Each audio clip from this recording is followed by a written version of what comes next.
Hi,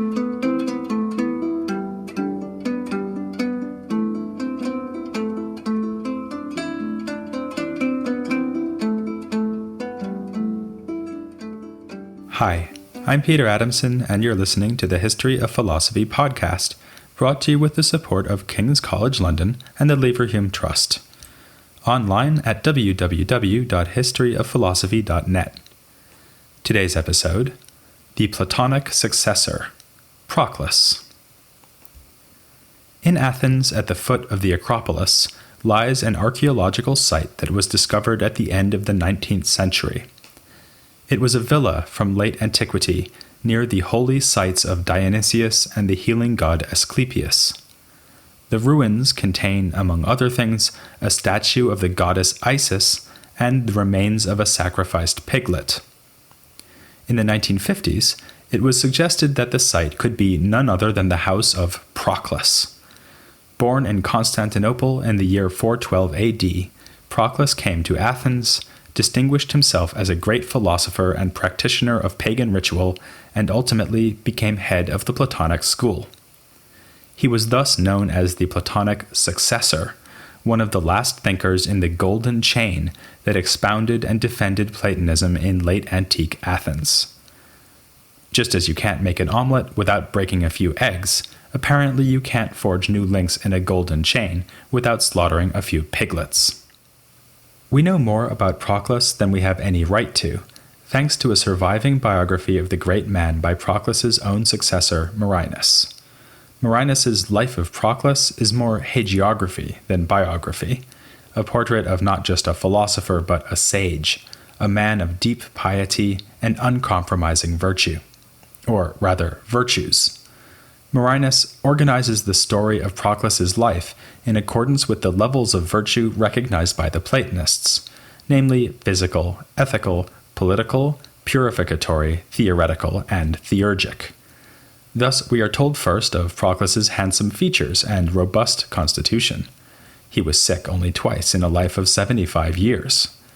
Then of his ethical excellence, and so on. It's telling that Marinus relates the peak of his virtue to theurgy. As we saw last time when we looked at Iamblichus, theurgy is the set of practices by which one could communicate with the traditional Greek gods. And as we'll see this time, Proclus agrees with Iamblichus that perfection in theurgy brings a happiness even greater than the happiness reached through philosophical wisdom. Marinus gives us many examples of Proclus's remarkable gift in this direction, telling, for instance, of how he brought about a miraculous cure by praying to Asclepius, and how he was able to foretell the future. Most scholars, though, have valued Proclus more for what he tells us about the past. We certainly do not have all of Proclus's works, but those that survive are packed with information about his own Platonic heritage. Much of what I was able to tell you about the so-called Middle Platonists and even later thinkers like Iamblichus is taken from reports found in Proclus. This means that Proclus suffers from the same syndrome that afflicts Cicero and will afflict the somewhat later commentator Simplicius. He has been valued as a treasure trove of data about other thinkers, but not treasured much himself. Even those who do take an interest in Proclus's own philosophy must admit that his ideas seem to be drawn largely from his immediate predecessors.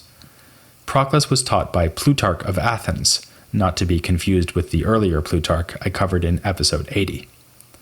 This second Plutarch used the wealth of his family to resurrect the Platonic Academy in Athens. A second teacher seems to have had an even greater impact. This was Syrianus, Proclus's predecessor as the head of the school.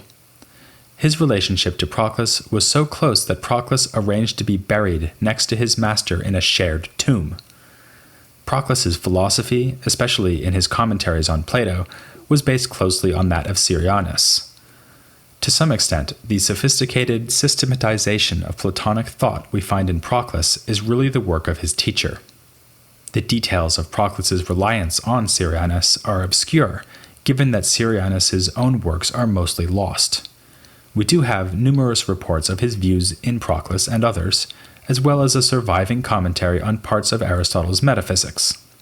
Here, Syrianus dispenses with the idea we've seen in Platonists like Porphyry, that Aristotle and Plato are basically in harmony.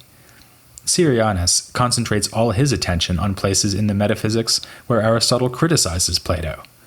He admires Aristotle, but when Aristotle criticizes Platonic and Pythagorean ideas, Syrianus responds with sarcasm and refutation.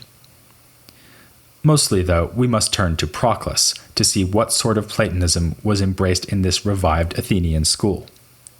Pride of place must go to the works dealing directly with Plato, and especially Proclus's vast, though incomplete, commentaries on the Timaeus and Parmenides. Another commentary was devoted to the Alcibiades, today an obscure dialogue whose authenticity is uncertain, but in Proclus's day seen as the ideal introduction for beginning students because of its ethical orientation. Proclus also wrote a set of essays on the Republic and a commentary on Plato's exploration of names, the Cratylus. Another enormous treatise on Plato is not a commentary. This is the Platonic Theology, which interprets the dialogues as a monument of pagan religious belief. Another commentary by Proclus is devoted to Euclid's Elements, and he found time to compose a group of treatises on the theme of divine providence and several hymns to the gods. There are some further works besides, but I'll just mention the Elements of Theology, which imitates the axiomatic structure of Euclid's Elements, laying down principles and building up a systematic exploration of Proclus's metaphysics. Because of its relative brevity and clear expository style, Proclus's Elements has always been his most popular text. This is a bit unfortunate, given that Proclus himself would no doubt have seen the works on Plato as his greatest philosophical contribution. Still, the Elements does helpfully set out the principles according to which Proclus's system is organized.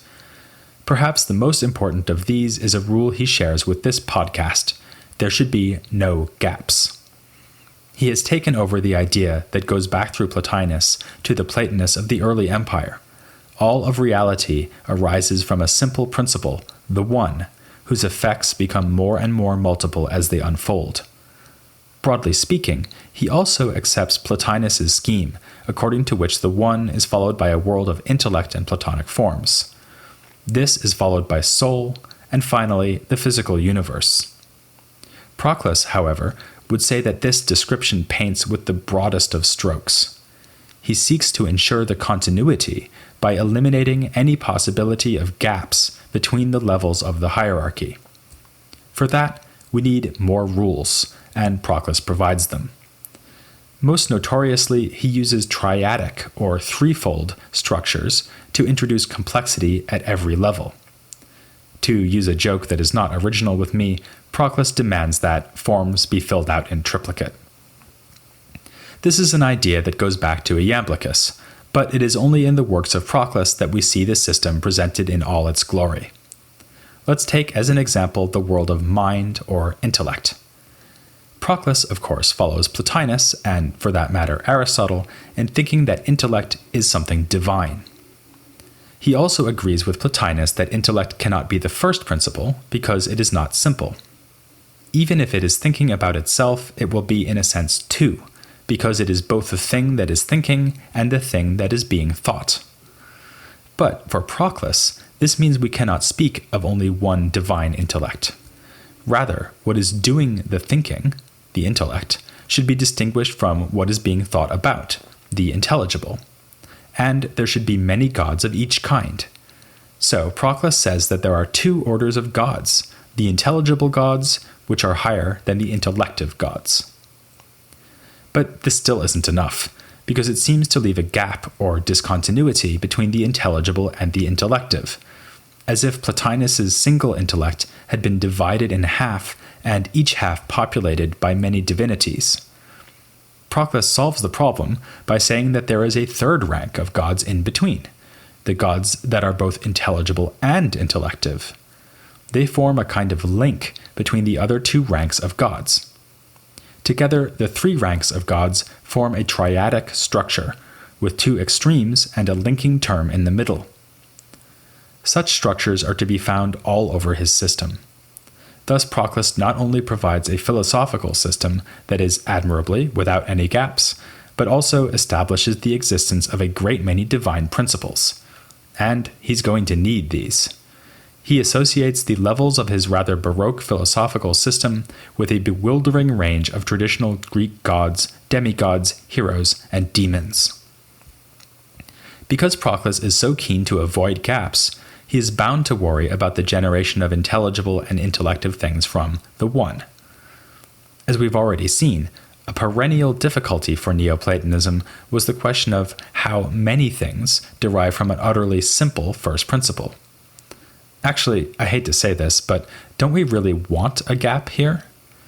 If the first principle is to be truly transcendent, it should have nothing in common with what comes after it, and thus we might worry not even a causal connection with these things. After all, causes seem to share features with their effects. It is because fire is hot that it heats things up. For this reason, Proclus admits that causation would compromise the lofty majesty of the One.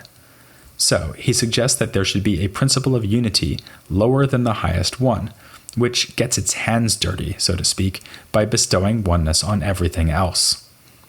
This second one is called limit, following a bit of terminology from Plato's dialogue, the Philebus. It has a partner, which naturally enough is called the unlimited. Again, this terminology is from the Philebus, but the two principles are clearly related to the monad and dyad of the Pythagorean tradition. The basic idea here is that limit and unlimited cooperate at every level of reality. For instance, the unity of a soul, or a body, can be traced ultimately to the influence of limit. But the multiplicity of the same things, for instance, the fact that they have parts or are subject to time rather than being timeless, is explained ultimately by the unlimited. Meanwhile, the One itself is above even limit and unlimited, serenely untouched by any causal relationships. We humans find ourselves at some distance from the exalted realms of unity and divinity I've just been describing.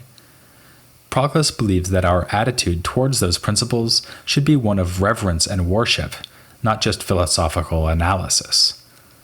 Still, it's clear that philosophical analysis is relevant.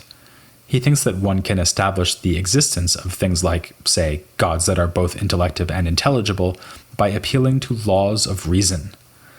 The identification of these divinities with Greek gods, however, is possible only because of the revealed and inspired teachings found in holy texts. These include Plato's dialogues, but also the writings so cherished by Iamblichus, such as the Chaldean oracles. It's still common for people to argue about whether Proclus was primarily a faithful devotee of a revealed religion or a rigorous reasoner. The truth is that he was both. He saw a perfect marriage between the dictates of thought and the dictates of traditional pagan religion. Proclus thinks that religious teachings are necessary for us, in part because of the limitations on what human souls can know. Like Iamblichus, he rejects Plotinus's idea that some part of our soul is undescended, permanently connected to the divine intellect.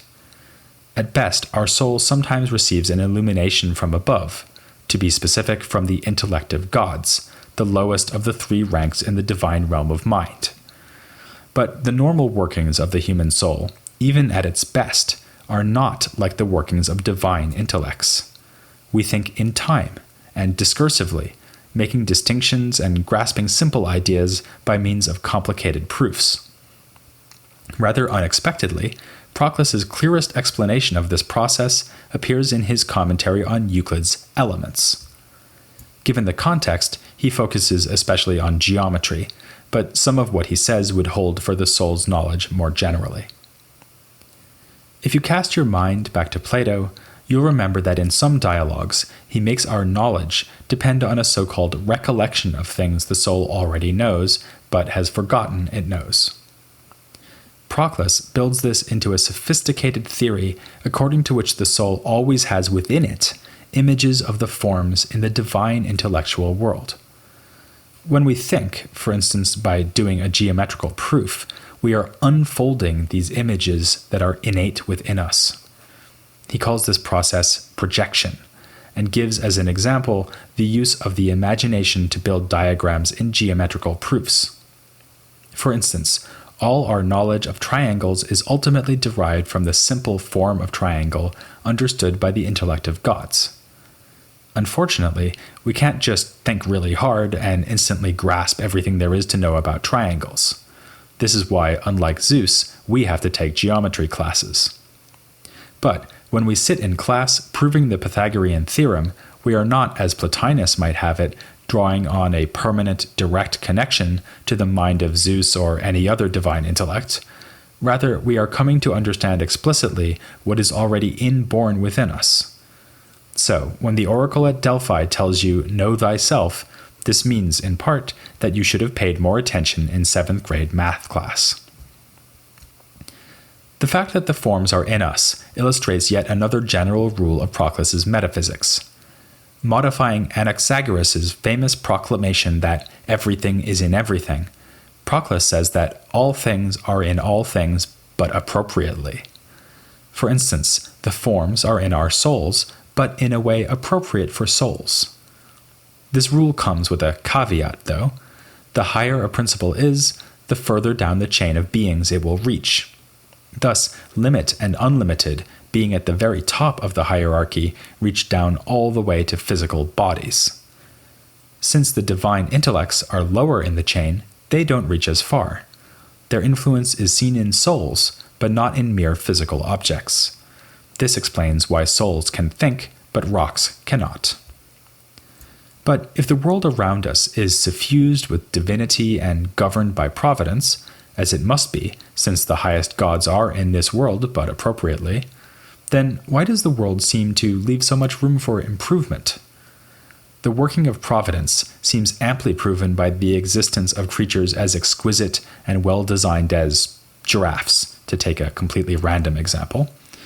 But what should we say about the suffering of a giraffe caught in a brush fire and burned to death, or about an illness which strikes down an entire herd?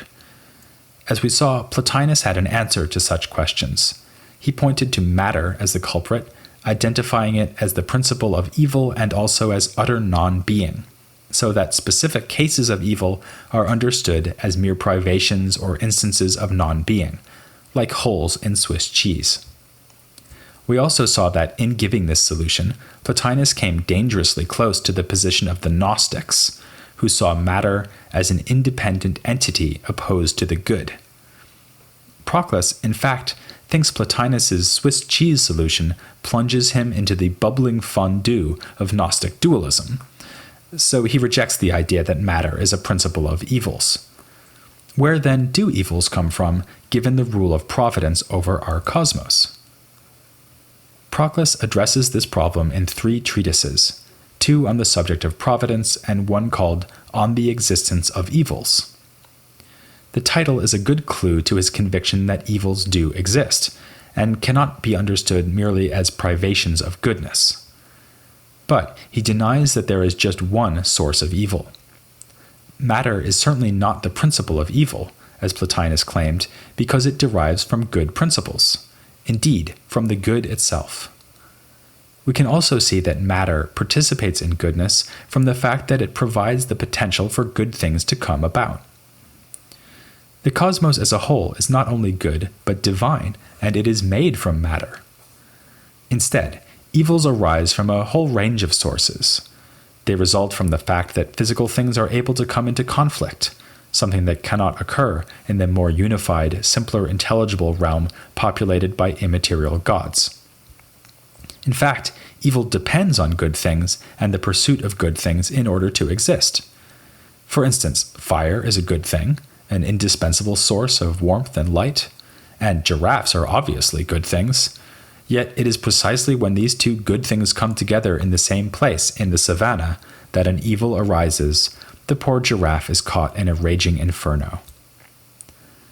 Thus, Proclus says that evil has paroupostasis, that is, a parasitic existence, an existence alongside and dependent on things that are good.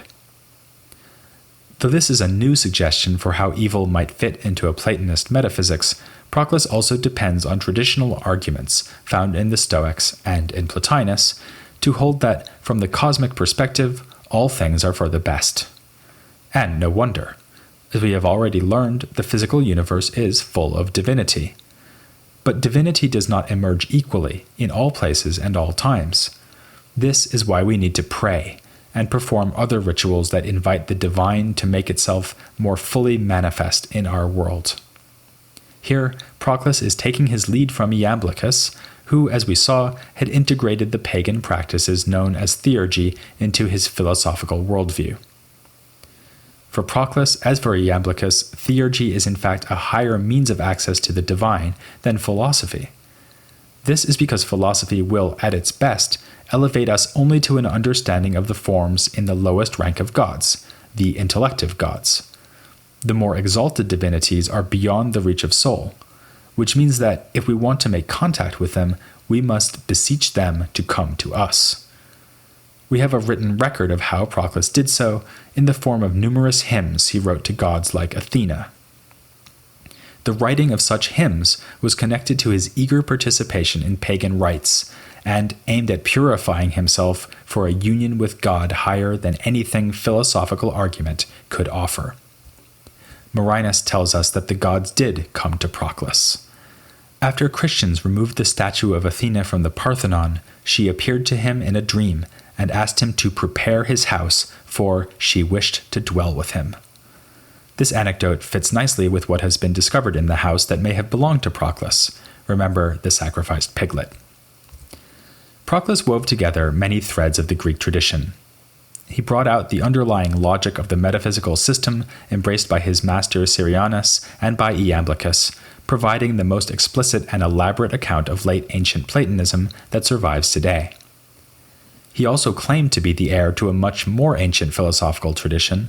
Like Iamblichus, he saw Pythagoras and Plato as singing from the same hymn sheet.